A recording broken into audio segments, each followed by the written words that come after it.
నేను దేవుణ్ణి మహిమపరచాలని అనుకున్నాను కాబట్టి దేవుడు నాకు ఈ ఉద్యోగం ఇచ్చాడు. చూసారా, ఆయన్ని ప్రేజ్ చేస్తే, ఆయన్ని మనం స్తుతిస్తూ ఉంటే ఆయన మనకి ఈ ఉద్యోగాలు ఇస్తాడు అని చెప్పారండి. అయితే దేశంలో ఎంతోమంది డిఎస్పీలు, ఎస్పీలు, ఐపీఎస్ ఆఫీసర్లు, ఐఏఎస్ ఆఫీసర్లు అవుతున్నారు. వీళ్ళందరూ క్రిస్టియన్స్ కాదే. క్రైస్తవ విశ్వాసం చాలా తక్కువ మంది ఉంటారు, 2-3% మందే ఉంటారు. మరి ఈ హిందువులందరినీ ఎవరండి ఉద్యోగాలు ఇస్తుంది వీళ్ళందరికీ? అలాగే ఈవిడే చెప్పారు కదా, చాలామంది క్రైస్తవ విశ్వాసుల్లో కూడా ట్రై చేసి ఫెయిల్ అయిన వాళ్ళు ఉన్నారు అని. వాళ్ళని ఎందుకండి పాపం వదిలేశాడు? వాళ్ళందరికీ ఎందుకు అవ్వట్లేదు? మనం సాధారణంగా 2 విషయాలు నమ్ముతామండి. ఒకటి సైన్స్, 2 మిరాకిల్. సైన్స్ అనేది ఎలా ఉంటుందంటే, ఒక విషయాన్ని మీరు చెప్పారనుకోండి, అది 100 సార్లు అదే ప్రయోగం చేసినా కూడా అదే రిజల్ట్ రావాలి. అంటే 100 సార్లు కూడా ఆ విషయం రుజువు అవ్వాలి, అప్పుడు సైన్స్ అవుతుంది. అది మిరాకిల్ అనుకోండి, 100 సార్లు జరగక్కర్లేదు.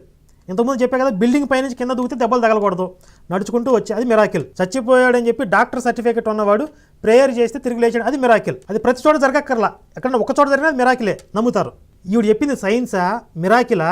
సైన్స్ అయితే ఈవిడికిలాగా ప్రేయర్ చేస్తే ప్రతి క్రైస్తవ అభ్యర్థికి కూడా డిఎస్పీ పోస్టింగ్లు రావాలి, లేదా గవర్నమెంట్ ఉద్యోగాలు రావాలి. అందరికీ వస్తే అది సైన్స్. మిరాకిల్ అంటే కేవలం ఈమె ఒక్కదానికే జరగాలి, అది చాలా రేర్ థింగ్ అయి ఉండాలి. అంటే లోకంలో అది సాధారణం కాదు. ఈమె విషయంలో ఏంట్రా డిఎస్పీ పోస్టింగ్ వచ్చిందా, అద్భుతం కదా, ఎలా కుదురుతుంది అది అని అనుకోవాలి. కానీ అది అద్భుతమా? సాధారణం. డిఎస్పీ పోస్టింగ్లు దేశంలో చాలామందికి వస్తాయి, అది అద్భుతమో కాదు, సైన్సో కాదు. ఇప్పుడు కొన్ని వేల సంవత్సరాలుగా 100 కోట్ల మంది మనుషుల్లో ఎన్నో రకాలైన అనుభవాలు ఉంటాయి. మంచి, చెడు, కష్టం, నష్టం, సుఖం, దుఃఖం, విజయాలు, వైఫల్యాలు ఎన్నో జరుగుతూ ఉంటాయి. అందుట్లో వీళ్ళు కావలసినట్లుగా కొన్ని సెలెక్ట్ చేసుకుని 1-2 ఏరుకొచ్చి ఈ సక్సెస్ వెనకాల మా దేవుడు ఉన్నాడు అని చెప్తున్నారంటే ఎంత చీప్ పబ్లిసిటీ ఇది. ఈ మార్కెటింగ్ స్ట్రాటజీని ఇంకా ఎన్నాళ్ళు ఉపయోగిస్తారో? ఇది ఇంకా ఆధునిక యుగం అనుకుంటున్నారా, ఆటవిక యుగం అనుకుంటున్నారా? అంటే దీని ద్వారా మీరు ఏం సాధించాలనుకో, ఏం మెసేజ్ ఇవ్వాలనుకుంటున్నారు సమాజానికి? చదవకండి, కాళ్ళు బార్లా చాపుకుని పడుకోండి, అంతా దేవుడే చూసుకుంటాడు. హిందుత్వ విధానంలో, భారతీయ తాత్విక చింతనలో కష్టే ఫలి, కృషితో నాస్తి దుర్భిక్షం, ఎంత పనికి అంత ఫలితం, ఎవడి కర్మకి వాడే బాధ్యుడు, ఈ విధంగా ఉంటుంది మన యొక్క ఆలోచన విధానం. మన తత్వశాస్త్రాలను ఇవే చెప్తాయి, పని చేయమని చెప్తాయి. పురుష ప్రయత్నం లేకుండా పరమేశ్వరుడి అనుగ్రహం సిద్ధించదు. ముందు నువ్వు పనిచేయి, నీ వంతు బాధ్యతని, నీ కర్తవ్యాన్ని నువ్వు నిర్వర్తించు ఫస్ట్. అంటే ప్రజల్ని సోమరపోతులు చేయాలనుకుంటున్నారా మీరు? ఏం సందేశం ఇవ్వాలనుకుంటున్నారు?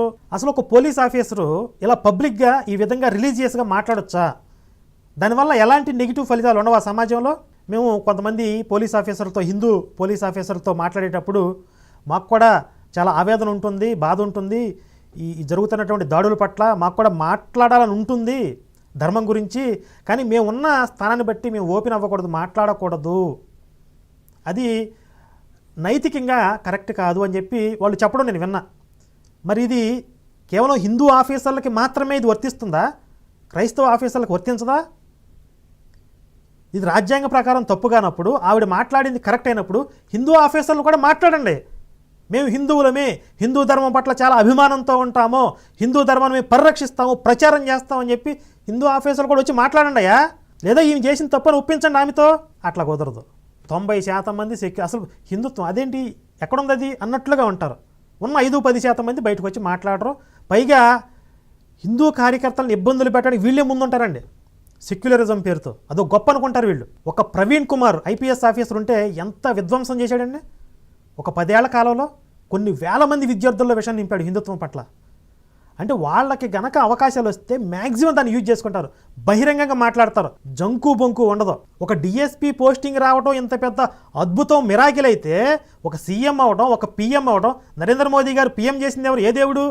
ఉత్తరప్రదేశ్ దేశంలో అతిపెద్ద రాష్ట్రం. ఆ రాష్ట్రానికి సీఎంగా ఉన్నటువంటి యోగి ఆదిత్యనాథ్ కరుడుగట్టిన హిందువు అంటారు. 2వ సారి సీఎం అయ్యారు ఆయన. మరి ఆయన 2వ సారి అధికారంలో కూర్చోబెట్టింది ఎవరండి, ఏ దేవుడు? ఇప్పుడు ఆయన దగ్గరికి వెళ్ళి యోగి ఆదిత్యనాథ్ గారు మీరు నమ్మే దేవుళ్ళు సైతానండి, మా యేసు ప్రభువుని నమ్ముకోండి స్వర్గానికి పోతారు అన్నారనుకోండి, మరి అలాంటి వ్యక్తికి ఆ అధికార పీఠం ఎవరిచ్చారో? అంటే ఇంకెన్నాళ్ళు మీరు గొర్రెలను చేస్తారో, జనాల్ని వెర్రి పుష్పాలను చేస్తారో?